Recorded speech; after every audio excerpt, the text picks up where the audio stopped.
Rua Azusa, 100 anos. Numa distribuição Quebar.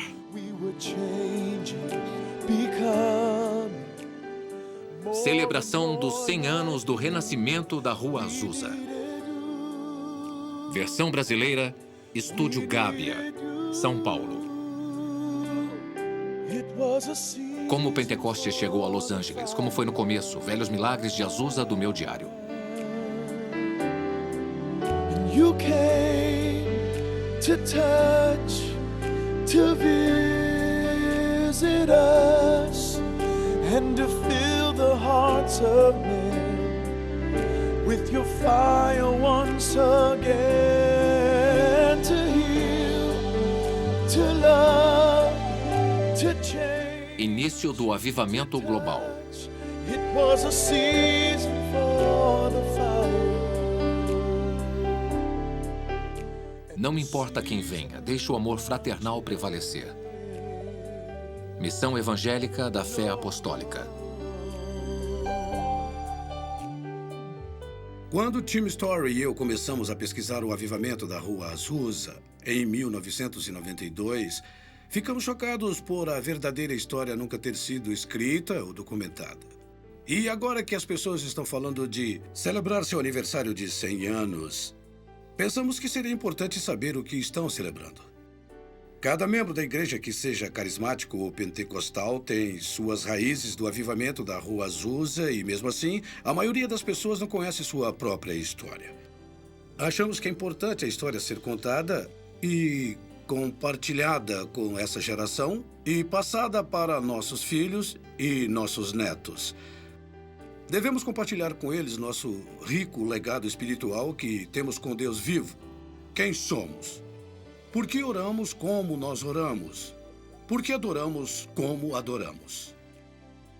Nosso trabalho como produtores e ministros não é só apresentar os fatos históricos, mas colocar carne e sangue e fazer as pessoas da história virem à vida. Torná-las vivas e fazer com que o documentário seja usado para ensinar. Então, esperamos que desperte o interesse para um novo avivamento. As chamas estão sendo acesas pelo Espírito Santo em todo o mundo. Dessas pessoas. Muitas pessoas pensam sobre o avivamento da Rua Azusa e falam sobre falar em línguas. É muito mais que isso. Se falarmos do modelo igualitário que Deus quer que sigamos, tem que ser humilde o suficiente para segui-lo.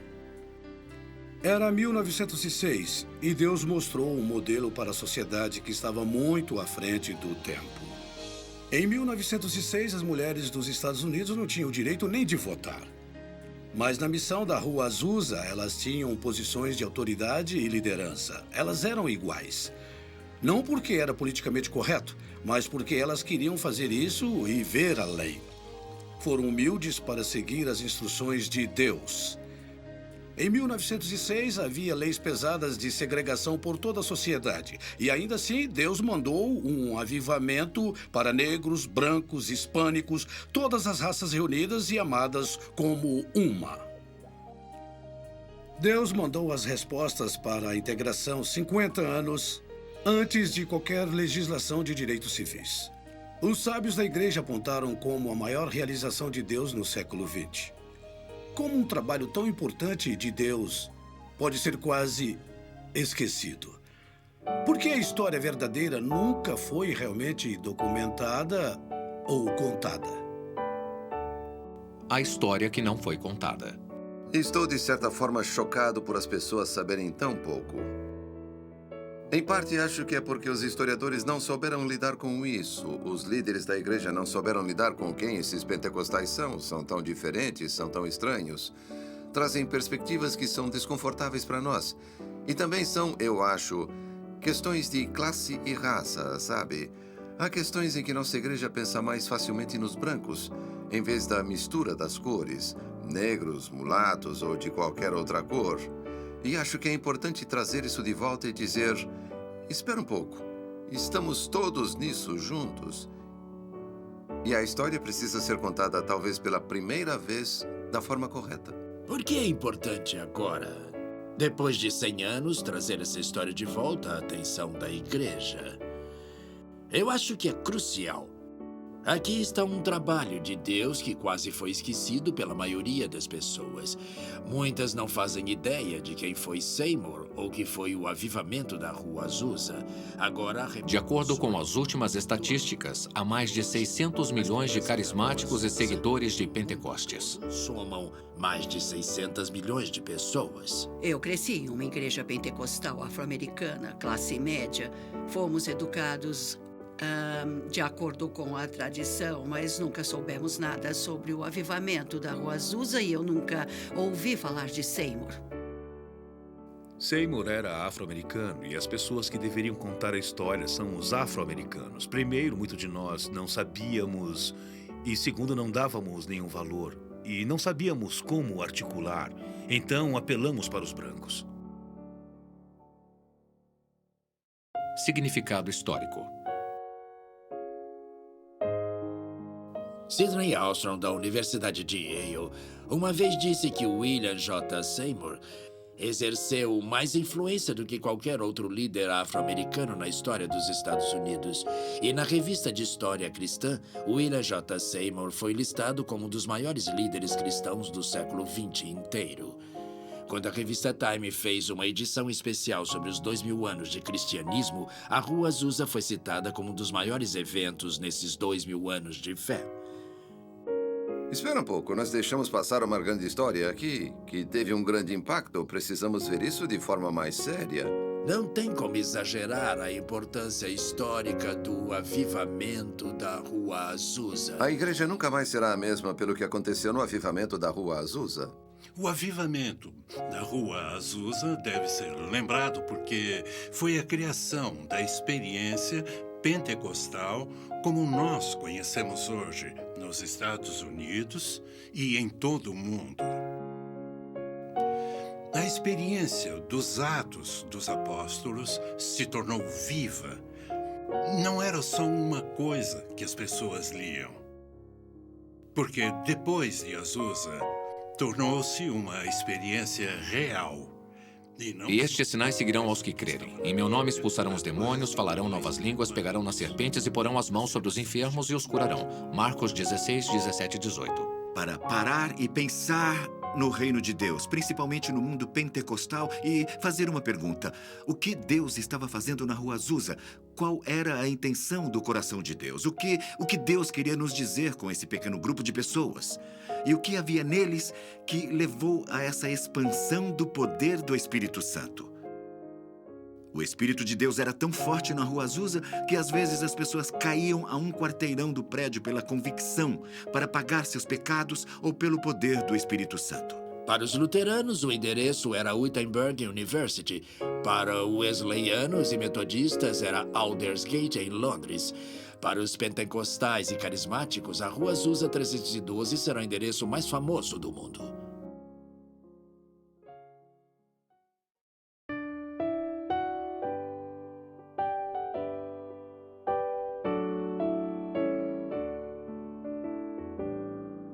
Oração atendida. O Dr. Vincent Synan disse que, para os cristãos, a Rua Azusa 312 seria um dos endereços mais famosos do mundo. E o historiador Sidney Ostrom disse que Seymour exerceu mais influência sobre os cristãos americanos do que qualquer outro líder negro. E começou aqui, há mais de 100 anos, no que era então Rua Bonnie Bray 214. O endereço foi mudado para o atual Rua Bonnie Bray 216. Esta é a casa e o lugar em que tudo começou. Como em Atos 2, versículo 4, eles falaram em línguas. Esta casa da Rua Bonnie Bray 216 é a última estrutura física que sobrou relacionada ao avivamento da Rua Azusa.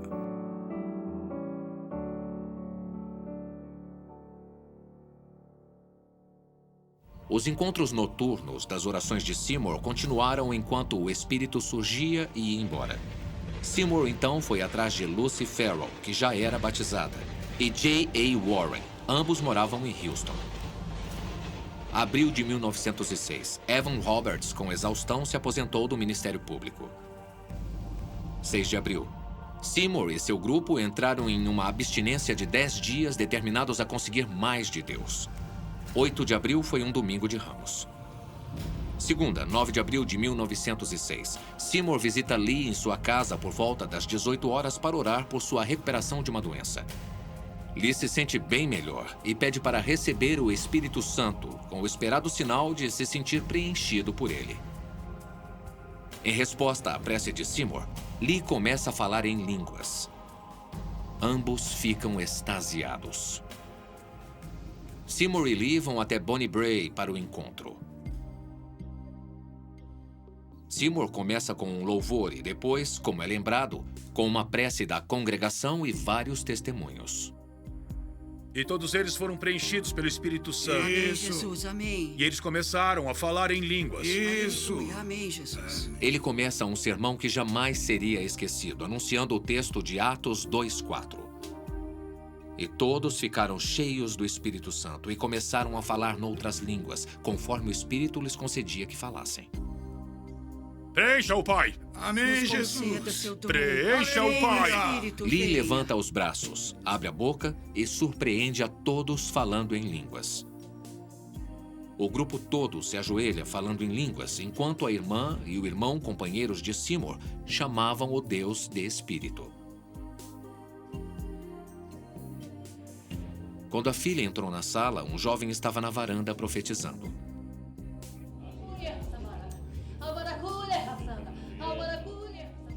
Jeannie Evans Moore, que morava na casa da frente, começou a falar em línguas.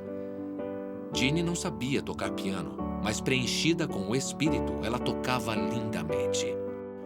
E com uma linda voz, incrivelmente, cantou em 6 línguas estrangeiras, com interpretação. Esses dons, de línguas, de cantar e tocar, continuaram até o fim de sua vida. Aquele piano está na casa de Bonnie Brae até hoje.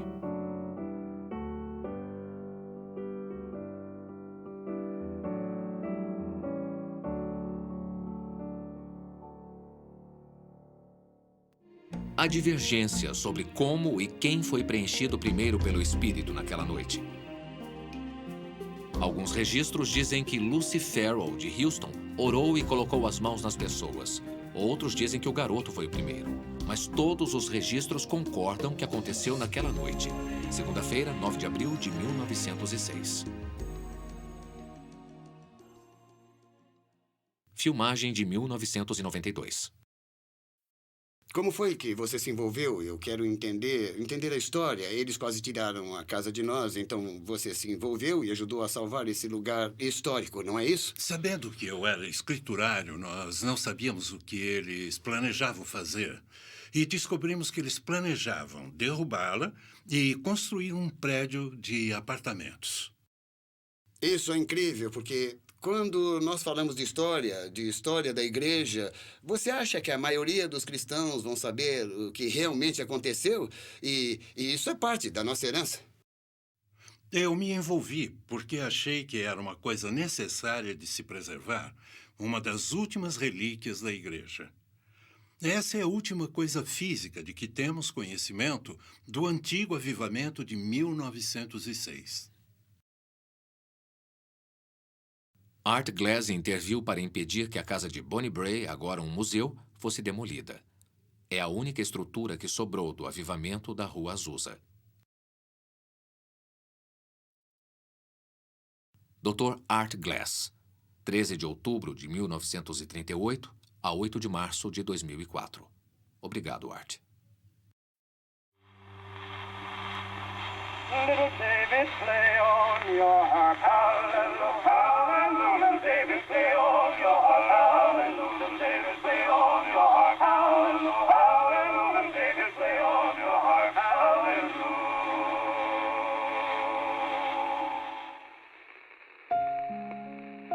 Legado esquecido. A história das mulheres de Azusa. O legado esquecido. O ano era 1906, mais de 4 décadas antes de elas conseguirem o direito de votar. No entanto, na missão Azusa, essas mulheres participaram e dividiram responsabilidades. Elas eram iguais. Não porque era politicamente correto, mas porque elas foram levadas a ser assim. Um grupo de mulheres foi ajudado por Deus a se encaixar no avivamento de espírito e foram para o mundo. E para falar a verdade, essas mulheres ajudaram os futuros líderes a serem preenchidos e ensinados. Essas mulheres foram absolutamente essenciais para o avivamento e teria sido um avivamento completamente diferente sem elas. Alguém como Lucy Farrell, foi ela que contou a Seymour como ser preenchido. Foi ela que Charles Parham usou para colocar as mãos e tirar as doenças em Houston, Texas, onde as pessoas foram preenchidas. Foi ela que Seymour chamou e fez com que fosse a Bonnie Bray para que as pessoas fossem preenchidas. E como ninguém sabe seu nome, não pudemos encontrar uma foto dela. Lucy e algumas dessas grandes mulheres de Deus.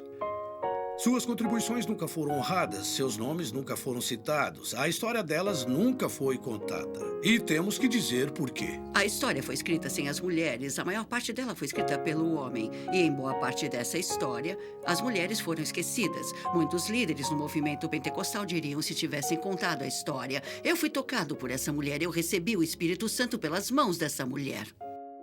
Você não pode ter o Azusa como ele aconteceu, sem o forte apoio das mulheres. Elas foram cruciais para o avivamento. Pelo sucesso, temos que olhar igualmente para homens e para mulheres. Sem o sacrifício delas, sem o apoio, sem o desejo delas de levar o evangelho, às vezes, para lugares que os homens não queriam ir, não veríamos o movimento que vemos hoje. Essas mulheres não oram apenas, elas esperam que Deus responda. Então, quando oravam, procuravam uma resposta específica de Deus. Se você realmente estudar o avivamento, verá que teria sido diferente sem as mulheres.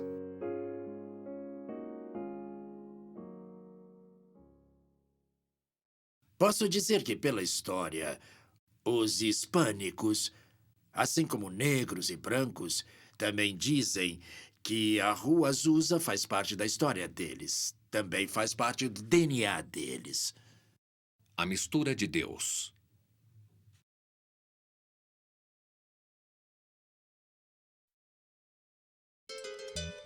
Não existem muitos nomes hispânicos que aparecem na missão da Rua Azusa. É realmente uma tragédia e acho que há uma razão para isso. Também acho que é importante reconhecer que aqui, na parte sudoeste dos Estados Unidos, há diferenças de classes que são desconsideradas dentro da comunidade latina. Existem aquelas pessoas que têm seus traços da Espanha, por exemplo, e há também os indígenas, que são nativo-americanos. Eu tenho duas enteadas, uma com descendência hispânica e outra nativo-americana. E isso cria questões culturais interessantes entre elas dentro da minha casa. Também tem o caso das pessoas que chamamos de califórnios. São pessoas que eram da Califórnia antes de se tornarem mexicanas. Considerando que eles tinham terras e direitos na Califórnia, eles eram da linhagem espanhola e tinham concessões de terras. E esses três tipos de pessoas apareceram na missão da Rua Azusa. E acho que é uma prova da diversidade latina que havia em Los Angeles. Os hispânicos estavam lá desde o começo da Rua Azusa. Algumas pessoas acham que a primeira pessoa salva no Azusa foi um hispânico católico que estava trabalhando na reforma do prédio. Ele foi salvo. Vamos dar uma olhada na história. Posso pensar em três famílias em particular. Uma delas era de Abundio Lopes e sua esposa Rosa. Quando sua esposa se junta a William Seymour, ele começa a pregar em vários lugares, todas igrejas de língua espanhola. Primeiro podia-se encontrá-lo na San Fernando Road e em um lugar chamado God's Detective Mission, um nome estranho para uma igreja, mas segue as diretrizes e foi claramente criada para atender às necessidades de trabalhadores de língua espanhola. Depois, ele passou a pregar em uma igreja chamada Apostolic Faith. Então, obviamente, ele captou a essência com William Seymour, mas era uma igreja apostólica de língua espanhola. A alguns quarteirões da missão da Rua Azusa, Ele era claramente um imigrante mexicano. Depois temos as pessoas chamadas califórnios. Conhecemos o nome A.C. Valdez, Alfred Valdez, que se tornou evangelista internacional. Ele tinha 8 anos de idade quando sua mãe, Suzy, o levou à missão da Rua Azusa. Então, A.C. Valdez se tornou um evangelista internacional. Mas eles são califórnios. Podem traçar suas origens de quando Cortés veio à Califórnia e começou a estabelecer a cadeia de missão. O tataravô de A.C. Valdez foi um dos soldados de Cortés. Ele veio e se estabeleceu em Ventura, na Califórnia.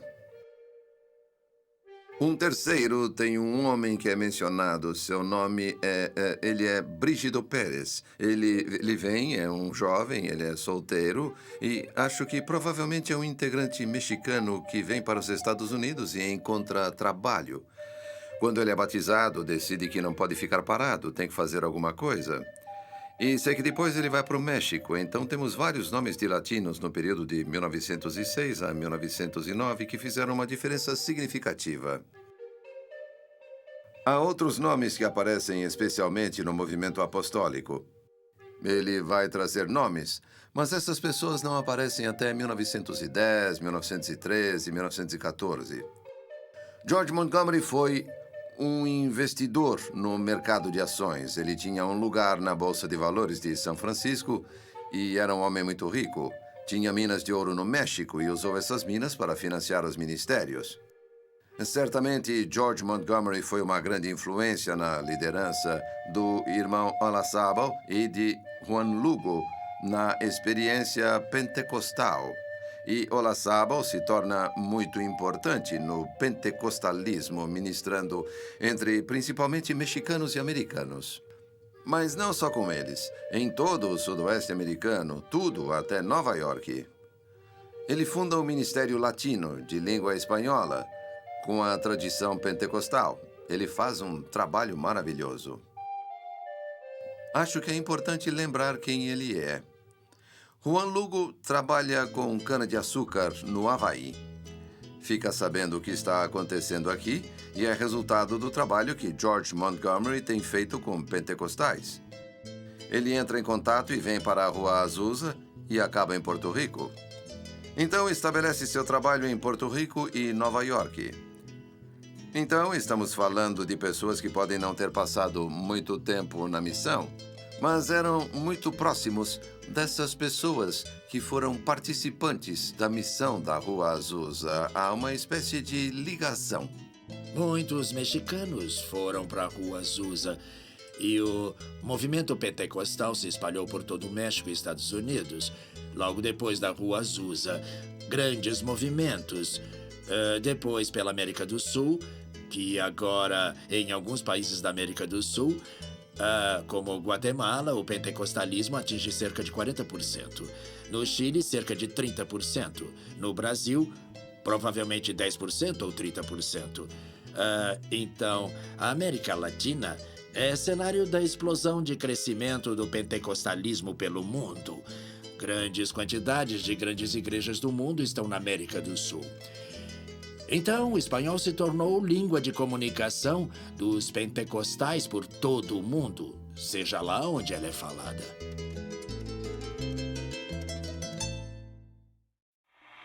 Nobody knows the trouble I see. Nobody knows but Jesus.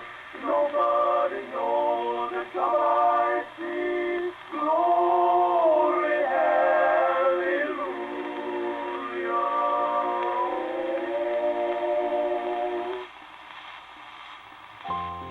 Preço pago.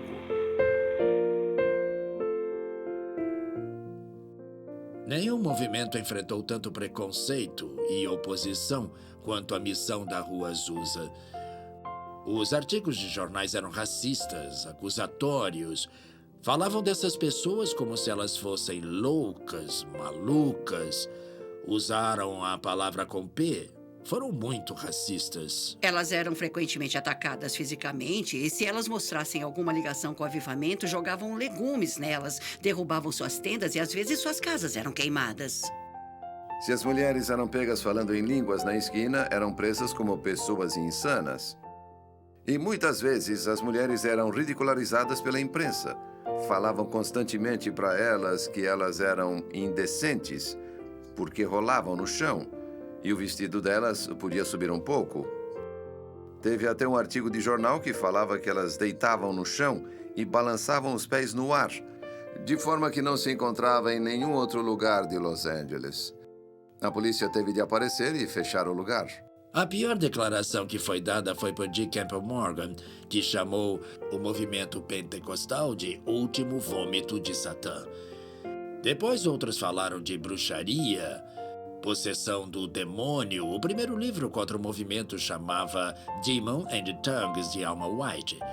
Então os pentecostais tiveram que lidar com duras críticas da imprensa e das igrejas. Na primeira passeata de estudantes, havia batistas em cavalos, acompanhando os pentecostais, atirando nos pentecostais que estavam no movimento.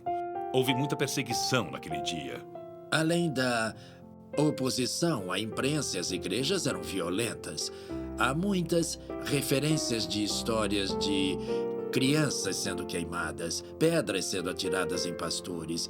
Eles espalhavam excrementos de cachorros nas teclas do piano. Eles derrubavam as tendas e algumas pessoas ainda eram mortas. O grupo todo pagou um preço porque eles não eram queridos em Los Angeles. Eles pagaram um preço bem alto por Pentecostes.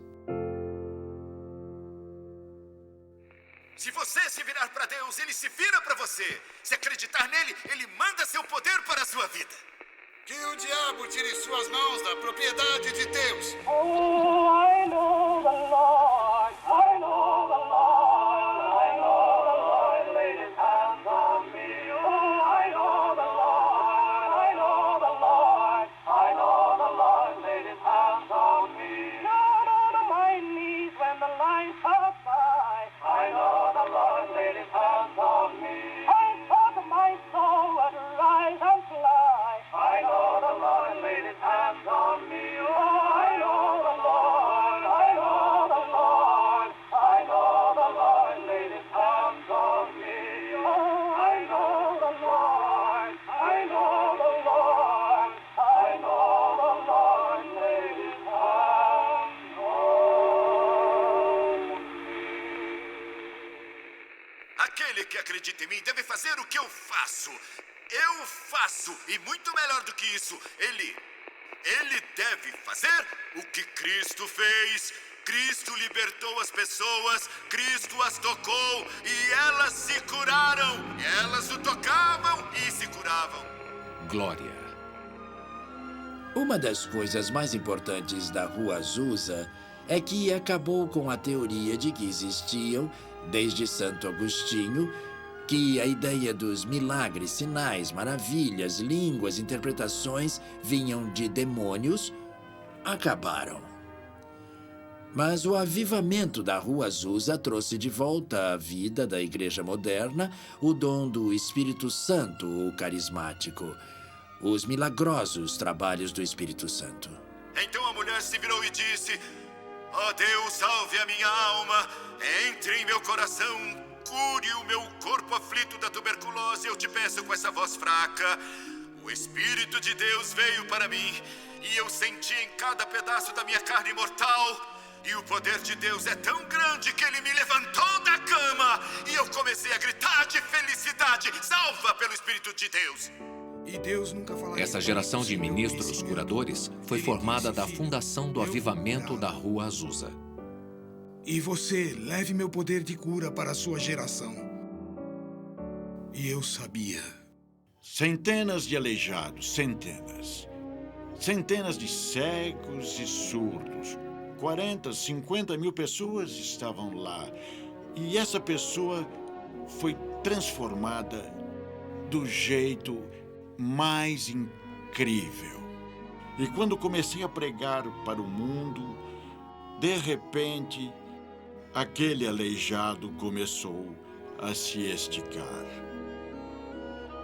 E você podia sentir os ossos se quebrando.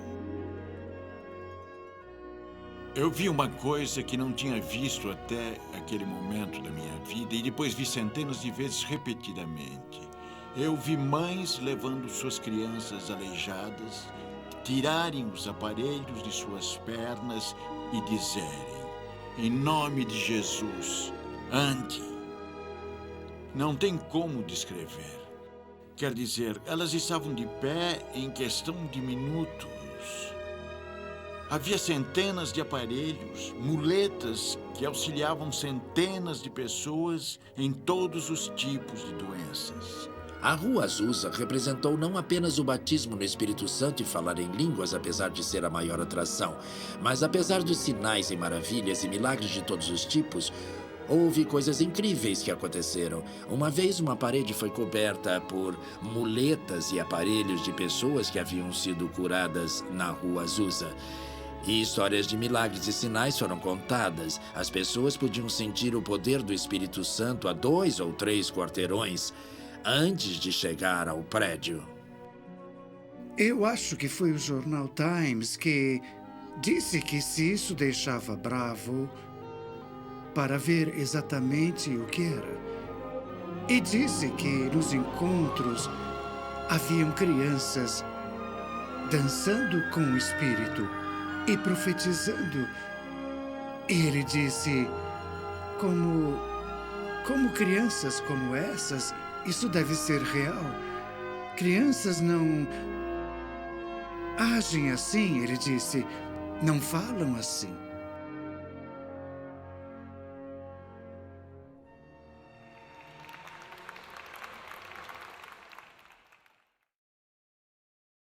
Foi um grande movimento cultural.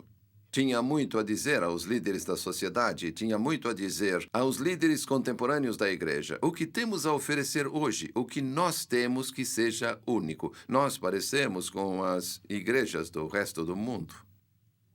Compromisso.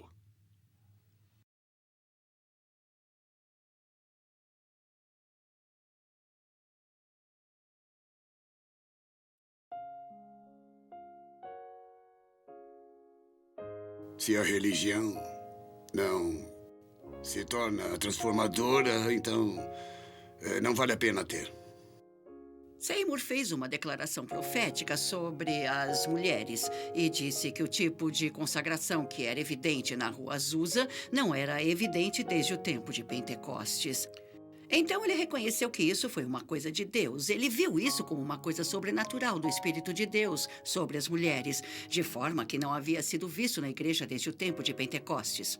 Então ele sabia muito bem que isso era uma coisa que o Espírito Santo estava realizando. Acho que Seymour, por causa de sua humildade, pensou que ele não podia fazer nada além de usar essas mulheres, porque ele viu isso como o Espírito Santo operando nelas. Então encontrou lugares para elas no ministério e as incluiu na administração do Ministério do Avivamento. Ele permitiu que elas pregassem desde o começo.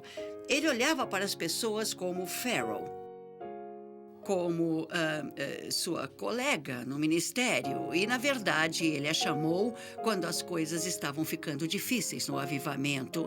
Ele pediu sua ajuda, então ele a via como igual. Ele recebeu Florence Crawford no ministério e ela ficava como líder na Califórnia. Então, ele era muito aberto em relação a usar mulheres de várias formas que não haviam sido usadas antes.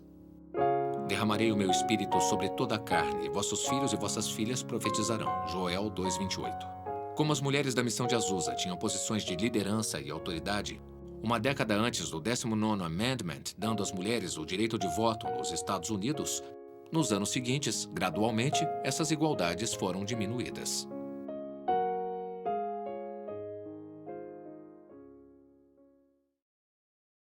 Se há uma fraqueza no pentecostalismo, é que deixamos a cultura ao nosso redor nos espremer no molde dela, quase em oposição a Romanos 12:1-2, sobre não se conformar em relação ao mundo. Mas o mundo, de certa forma, nos colocou em um modelo e disse, vocês não podem ser assim, não devem ser assim. E aí, como resultado, nós abrimos mão de várias coisas que nos tornaram o movimento que somos. Os pentecostais eram considerados fanáticos, eram considerados de classe baixa, eram considerados sem educação e eles queriam algum respeito. Um dos preços que se tem que pagar pelo respeito é que você tem que incluir as mulheres. Isso era conhecido como uma operação que dava às mulheres liberdade, que era nova e desconhecida. Então, se vamos ser respeitados, nós temos que incluir as mulheres. Nós fomos profundamente influenciados dentro do pentecostalismo pelo movimento evangélico. Os evangélicos foram o primeiro grupo de cristãos que deram qualquer atenção às igrejas pentecostais como igrejas cristãs sólidas. No começo éramos vistos como frios, éramos vistos como céticos, éramos vistos como pessoas que deveriam ser marginalizadas da sociedade. E foram os evangélicos que vieram para nós quando formamos a Associação Nacional de Evangélicos e disseram: vocês podem nos ajudar e nós ajudamos vocês. E esse reconhecimento valeu muito para nós. Havia uma revolta contra a ideia moderna de mulheres e a liberdade e as coisas que vinham junto. Mas, ao mesmo tempo, o movimento queria ganhar respeito porque, desde o começo, eles lutaram e eram vistos como causadores da diferença. Então, os pentecostais eram considerados o mal e eles não queriam mais ser vistos dessa forma. O papel das mulheres mudou conforme as igrejas foram ficando maiores. Não as coloquem no púlpito, não permitam que elas tenham palavra igual ao governo da igreja. E acho que parte disso foi um acordo dos evangélicos, que sempre foi considerado o principal, as mulheres manterem o silêncio na igreja, e eles não veem o livro de Joel e o livro dos Atos da mesma forma que os pentecostais. Uma troca por serem aceitos no movimento evangélico era a mudança da posição das mulheres. E, infelizmente, acho que os pentecostais foram levados a não lutar, a se acomodar pelo fato de que o que realmente o torna pentecostal é ser batizado no Espírito e, em muitos casos, que tenha falado em línguas. Quando estamos em Cristo, os outros sabem, nós sabemos. As pessoas que nos observam sabem. Na verdade, só estamos realizando as orações de Jesus. É o que todos nós queremos. É o que todos nós queremos que o mundo acredita. Esse é o objetivo do grupo. O objetivo do grupo não é só se reunir para ficar juntos. Eles se reúnem para o mundo ver. Aparentemente, todos se reúnem. Aqueles que se chamam de cristãos se reúnem. Gálatas 3:28. Não há judeu nem grego, não há escravo nem livre, não há homem nem mulher, porque todos vós sois um em Cristo.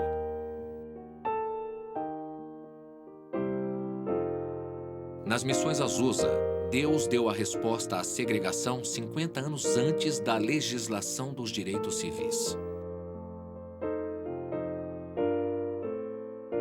O amor, a unidade e, alguns dizem, o poder não duraram.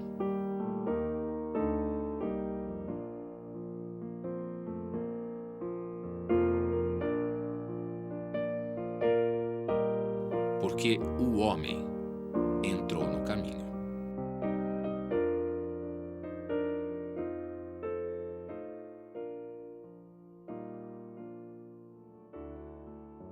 A crença, eu acho, nas possibilidades que estavam disponíveis em uma sociedade como esta em que vivemos. Aqui vivemos em segregação, mas ele disse, não precisa ser assim na igreja, podemos fazer melhor. E certamente isso nos tornou uma só família, somos irmãos e irmãs, e não há razão pela qual não possamos contribuir uns com os outros. E foi uma experiência rica. Acho que, se você ler, por exemplo, do jeito que Frank Bartleman fala sobre a missão e os tipos de experiência que aconteceram lá e o jeito como as pessoas se tratavam, como oravam umas pelas outras, como elas se abrigavam, se alimentavam, como se abraçavam, beijavam, você sente que aqui elas realmente criaram uma família em que todas as pessoas eram iguais. Só as pessoas do lado de fora não conseguiam enxergar isso. Então, nesse momento de segregação total e grande luta racial, o senhor enviou esse grande avivamento, liderado por homens negros. Então, sinto que o senhor estava tentando mostrar o caminho para resolver os problemas raciais que a nação enfrentou nos anos seguintes. E os próprios pentecostais, mesmo naquela época, em um momento lindo de adoração racial. Uma das grandes histórias é de C.H. Mason, fundador da Igreja de Deus em Cristo, e uma vez, mais de 350 pastores brancos se juntaram à Igreja de Deus em Cristo com Mason. E os brancos eram liderados por bispos negros, o que era impensável na época. Esse foi um dos grandes milagres de Pentecostes. Acho que posso dizer pela sua história que os filhos de Deus, como grupo, eram adoradores da Igreja de Deus em Cristo, saindo de suas igrejas, a de Mason, para começar sua igreja em 1914. Isso é uma coisa de que as pessoas não falam muito, mas acho que os fatos dizem isso. E acho que a Igreja de Deus em Cristo sempre soube disso. Mas é uma coisa que temos que enfrentar como fato da história. Aqui está uma denominação que existiu e foi de fato legalmente incorporada de acordo com as leis do Estado e registros do governo federal. E isso significava que qualquer um que fosse ordenado por eles podia conseguir redução de impostos, cerca de 50% da taxa normal. E como resultado, as pessoas pensavam, é um ótimo lugar para ir, temos de ir em encontros eventuais, não temos de pagar muito. É uma decisão muito pragmática. Pastores brancos frequentavam a igreja de Mason, que oferecia a eles ordenação, licença e permissão para abrirem filiais da Igreja de Deus em Cristo. Durante esse período de 1907 a 1914, houve muita discussão sobre essa coisa dos brancos. E pouco de agitação. Devemos ficar aqui? Como vamos tolerar essa coisa de negros? Nós somos brancos, vivemos sob as ordens de Mason e é difícil se integrar à segregação. Todas essas coisas surgiram. Bom, as comunidades foram rígidas em relação aos negros e brancos, fazendo adoração juntos. E eles caçoavam dos pastores brancos que trabalhavam segundo os bispos negros. A cultura está sofrendo claramente um impacto. Os brancos finalmente saem e vão a uma assembleia em Hot Springs em abril de 1914 e formam uma união com pessoas da Rua Azusa, de Indianápolis, de Ohio e arredores e de Colorado. Eles formaram a Assembleia de Deus. O que isso significa é que eles não podem ser vistos como filhos rebeldes dessa igreja-mãe que é Deus em Cristo. Você pode ver isso de certa forma como separação racial. Eles acharam que isso era bom porque os brancos podiam evangelizar melhor os brancos e negros podiam evangelizar os negros. Foi a desculpa que arranjaram. E eles precisam voltar e dizer, nós devemos essas pessoas. Eles nos abrigaram em tempos difíceis. Eles nos deram espaço, reconheceram a entrada de Deus em nossas vidas. Poderíamos ter trabalhado com eles se quiséssemos driblar a cultura e driblar o sistema, mas decidimos não fazê-lo e, como resultado, falhamos em espalhar a palavra e a mensagem de que todos são normais diante dos olhos de Deus e certamente na plenitude do Espírito. E todas essas coisas resultaram da nossa falta de vontade de pagar esse preço naquele tempo sobre aquele determinado assunto. Depois de 1924, os pentecostais brancos e negros tinham vidas separadas, mundos separados. Em 1948, quando os pentecostais brancos se juntaram à Associação Nacional de Evangélicos, os negros não foram convidados. Então, eles formaram uma associação de igrejas pentecostais da América, que era toda branca em 1948. Então, tínhamos brancos e negros em mundos totalmente separados. Isso foi criticado no mundo todo. Movimentos europeus e anti-americanos acharam que isso era uma tragédia na igreja americana. Os pentecostais foram criticados por mandar dinheiro para a África, mas não por fazer nada por negros nos Estados Unidos. E essas críticas começaram a ferir. Temos um problema. E há uma raiz incrível nesse problema. E sabe onde começa? Começa na liderança, infelizmente. E até que a liderança queira verdadeiramente atingir a redenção, não só em palavras, mas no espírito do ecumenismo. Certo? Onde está? Está em uma declaração organizacional? Mas onde está na realidade? A tendência é distanciar de onde começamos, no sentido de esquecer o preço que essas pessoas pagaram para tornar possível que todos os homens e mulheres realmente formassem um sacerdote que todos acreditassem e não fosse só teoria. Quando vemos as separações dos homens, de raças, do corpo de Cristo, eles nos veem em caminhos bem diferentes, lutando no corpo de Cristo, e os esforços, esse tipo de coisa, eles usam isso como uma desculpa para não acreditar. Eu acho que a Rua Azusa é um exemplo claro de pessoas superando seus interesses pessoais por uma coisa que importa: ser preenchido por Deus, pelo Espírito. E isso é o começo de uma mudança. Isso me parece ser o começo de uma mudança radical. E a mudança pode vir, mas precisamos de mudanças radicais. Precisamos de objetivos e modelos. E é hora da igreja ir atrás disso.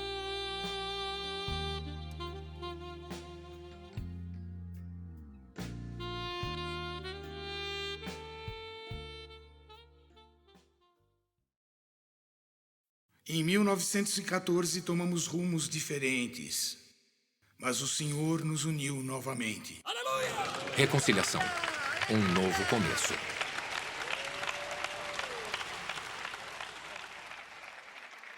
Foi chamado de O Milagre de Mênfis. Depois de anos de separação, em 1994, alguns líderes da Assembleia de Deus e da Igreja de Deus em Cristo se uniram para a reconciliação.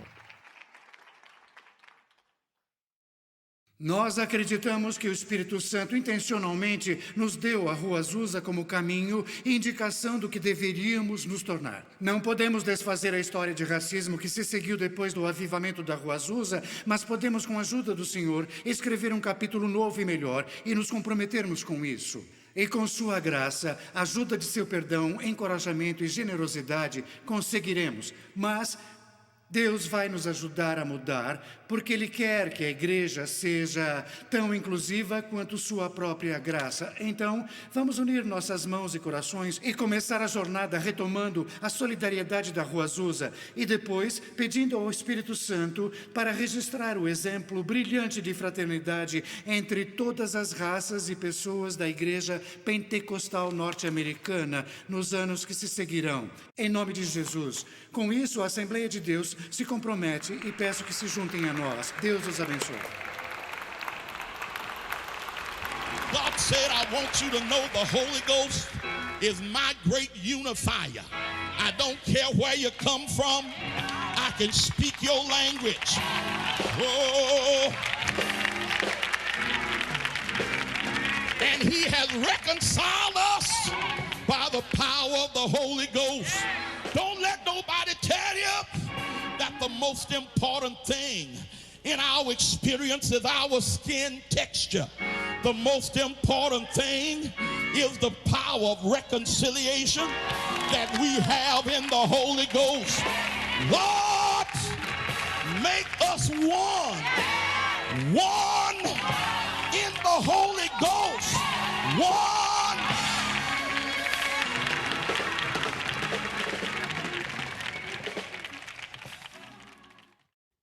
O que aconteceu não foi só para as duas comunidades, mas foi simbólico para todos os crentes. Em uma reunião subsequente, falaram em línguas. O Senhor tinha muito a dizer. O pastor Jack Hayford fez a interpretação. Meus filhos e minhas filhas, vejam se puderem pelo lado dos céus e vejam quem vocês têm sido. 2 córregos separados. Aleluia. mas córregos que continuaram em Obrigada, movimento. Senhor. A água se tornou lama.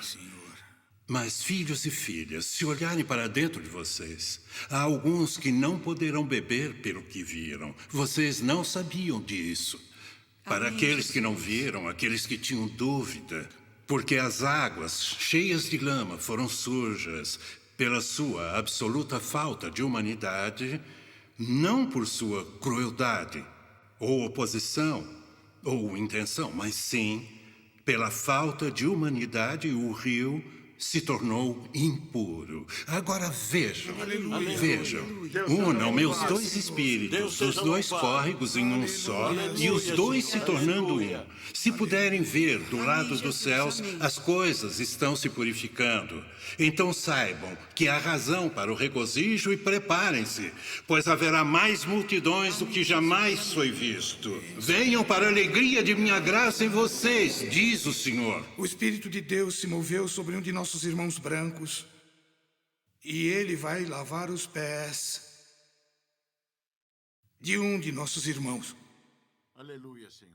E queremos que isso se torne um ato simbólico para nós. O Bispo Blake diz que quer seguir o mesmo, lavando os pés de um de nossos irmãos brancos. O irmão Perry, esse irmão que ofendeu o irmão Seymour, saiba que este ato não vai apagar tudo o que aconteceu, mas vai estabelecer um novo começo em nome de Jesus. Aleluia, irmão. Em nome de Jesus. Abençoado. Obrigado, Senhor. Muito obrigado. Obrigado, meu Aleluia. Deus, obrigado. Em nome de Jesus. Nós lavamos as ofensas do passado. Aleluia. Em nome de Jesus, nós lavamos o sangue. Obrigado, Senhor. Todo o sangue que foi derramado, o sofrimento. Em nome de Jesus. Nós agradecemos. Nós lavamos o irmão Seymour e o irmão Mason. Aleluia, Senhor. Obrigado. Lavar os pés deste irmão, que seja um sinal a todos os demônios do inferno que têm se esforçado para que não tenhamos sucesso. Amém. Amém. Mas o Senhor Jesus prevaleceu novamente. Obrigado, Senhor. Para corrigir isso que não estava certo. E em nome de todos os irmãos brancos de todos esses anos que têm lutado contra o mal, nós nos submetemos e nos humilhamos em um ato único neste recomeço. Aleluia, pela Senhor. glória de Deus. Aleluia. Pela glória de Deus. Pela glória de Deus e em nome de Jesus. Obrigado, Senhor. Amém. Obrigado, Senhor. Aleluia. Aleluia. Aleluia. Deus seja abençoado. Jesus. Amém, Senhor. Muito Aleluia, obrigado, meu Deus. Senhor. Aleluia. Queridos irmãos, isso não é uma troca de superioridade de um ou superioridade de outro, Proteja o Senhor. mas sim uma igualdade. Aleluia. Aleluia. Negros e brancos servindo um ao outro. Deus Perdão, seja Senhor. louvado. A glória do único Mestre, Jesus Cristo, nosso Senhor. Aleluia. Ele é nosso Senhor e somos seus servos. Aleluia. E servindo uns aos Seja outros, louvado. Aleluia. vamos servi-lo. Aleluia. Aleluia. Em nome de O bispo Jesus. Charles Blake, da Igreja de Deus em Cristo, lava os pés de Thomas E. Trask, superintendente-geral das Assembleias de Deus. Perdoa os nossos pecados, Senhor. Glória a Aleluia. Deus. Aleluia. Glória em nome de Nós Jesus. os louvamos. Aleluia. Aleluia. Aleluia. Quero que todos que estão presentes aqui, se puderem, que se ajoelhem para Deus e se tornem seus servos. E que, especialmente na presença de Deus, se tornem servos disponíveis para servir o corpo de Cristo, e especialmente na reconciliação e conscientemente lavarmos os pés uns dos outros, ao nos tornarmos humildemente instrumentos de seu amor. We are standing on holy ground, and I know that there are angels all. Let us praise Jesus.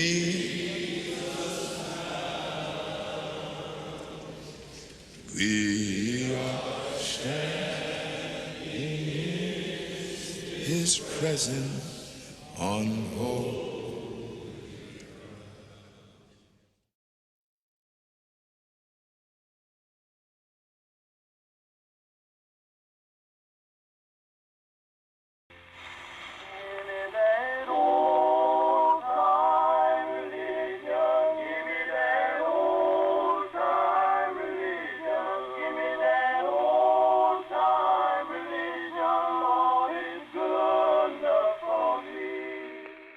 Devemos lembrar da vontade deles. Eles queriam Deus acima de tudo.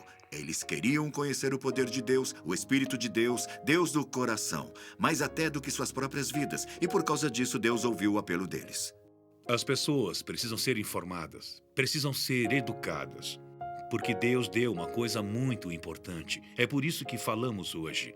Considerando o Espírito Santo em Azusa em 1906, então precisamos poder informar as pessoas e encorajá-las, e mesmo os filhos e as filhas de outros países. Em outras palavras, nós devemos educá-los e depois nós devemos ensiná-los e também trazê-los para dentro da igreja, e devemos demonstrar para essas pessoas o que Deus pode fazer para esse instrumento que está cheio da sua presença.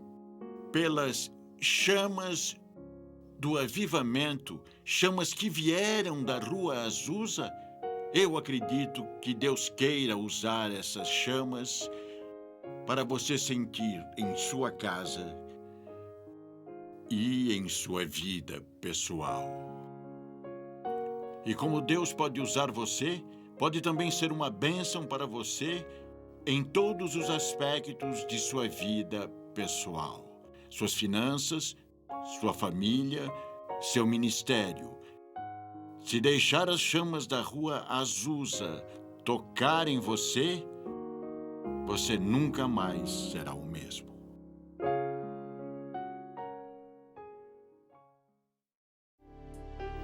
Agradecimento.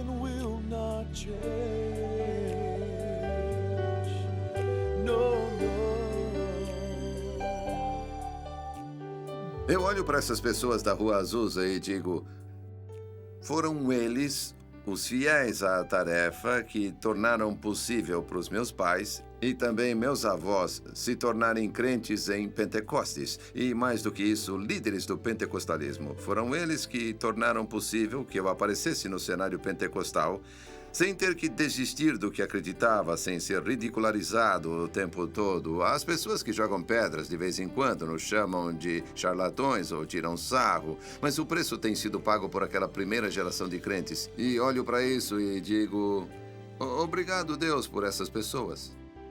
Em minha cabeça, eu sempre digo, se conseguir espalhar essa informação, alguém vai conseguir ir mais além. E minha esperança é que alguém consiga ir mais a fundo. Essa é a ponta do iceberg, é o começo do movimento pentecostal. Eu diria que William Seymour e todos os outros líderes de 1906 e dos dias atuais, todos os cuidados com as mulheres, que gratidão que devemos a vocês, porque até aquele momento só existiam igrejas chatas, cansativas, mortas em todo lugar. E vocês esperaram que o Senhor e o Espírito Santo viessem e, como resultado, milhões e milhões de pessoas foram tocadas com a presença de Deus que muda a vida. Então, obrigado por colocar tudo isso em nossas vidas. E depois de mais de 100 anos, ainda afeta a vida das pessoas. Para mim, a honra de deixar para a história provavelmente o maior avivamento dos últimos 1000 anos é realmente minha paixão. Agradeça a Deus por seu ministério. Agradeça a Deus por sua fé. Agradeça a Deus por suportar a grande crítica e preconceito que você enfrenta. Agradeça a Deus por permanecer convicto para que nós e essa geração possamos aproveitar os frutos poderosos pelo que vocês pagaram um preço tão alto. Obrigado por obedecerem a Deus. Eles foram às Escrituras para aprender qual era a evidência de alguém receber o dom do Espírito Santo. Eu diria obrigado por descobrirem isso, para não termos que começar desde o começo. Nós podemos ser muito gratos a Deus pela experiência da Rua Azusa, porque esse foi o começo de uma nova era do destino espiritual que Deus tinha para a igreja. Quando você pensa no que aconteceu na Rua Azusa e no que aconteceu a partir de Azusa, no que se seguiu, Honrar o que Deus originalmente nos propôs, da Rua Azusa. Foi uma união que saiu desta casa, na Rua Azusa, em abril de 1906. Foi uma união que continuou nos próximos 3 anos e meio. Essa união de crentes que virou um mundo de cabeça para baixo, plantou uma semente e que hoje em dia está crescendo em 600 milhões de pessoas em todo o mundo. Isso é significativo e precisa ser levado em conta, precisa ser reconhecido e precisamos identificar as pessoas que fizeram isso. Globalização. São muitas as forças. Para usar uma metáfora, Deus está fazendo... Balançando a bandeira do avivamento. E acredito que podemos ver refletido na nova mudança na religião. Ele tomou seu lugar e é tudo graças à casa que estamos hoje aqui na Bonnie Brae 216. Ainda está acontecendo. Porque na Etiópia, eles tiveram tantas pessoas se convertendo para a igreja luterana que eles não sabem o que fazer com elas. E eles mudaram de 200 mil pessoas há 10 anos para 4 milhões hoje. E são todos carismáticos. Eles dizem temos de descobrir como nos relacionar com elas, que estão relacionadas à Rua Azusa. Até os muçulmanos na Nigéria estão ameaçados pelo fato de muitos jovens procurarem os cultos pentecostais e conversão, que agora eles cantam músicas pentecostais na adoração muçulmana. E eles até têm cultos de domingo em vez de sexta para interagir com o aumento da cristandade naquele país. Eu acho que há grandes implicações. A igreja nunca mais será a mesma como resultado do que aconteceu na Rua Azusa. Você vai descobrir que em todo o mundo a única força que pode vencer essas barreiras religiosas são os pentecostais que sentem o Espírito, fazem maravilhas, falam em línguas e fazem milagres. E essa força foi revelada pela primeira vez para o mundo na Rua Azusa durante os anos de glória de 1906 a 1909. Precisamos conhecer as raízes, precisamos conhecer o futuro pelo que Deus fez no passado.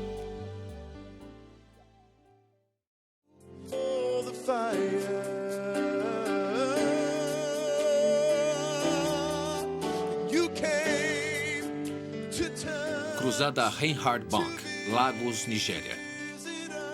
1.093.045 vidas salvas em um culto. 3.400.000 vidas salvas em uma semana. It was a season for the fire. O que você vai fazer? Levantar a bandeira do avivamento em sua própria casa? Em sua própria família? Levantar a bandeira do avivamento em relacionamentos e em sua própria igreja? Em sua cidade? E depois se tornar parte desse novo avivamento que vai tocar o mundo de hoje. Essa é a nossa esperança. Essa é a nossa oração. Que Deus abençoe.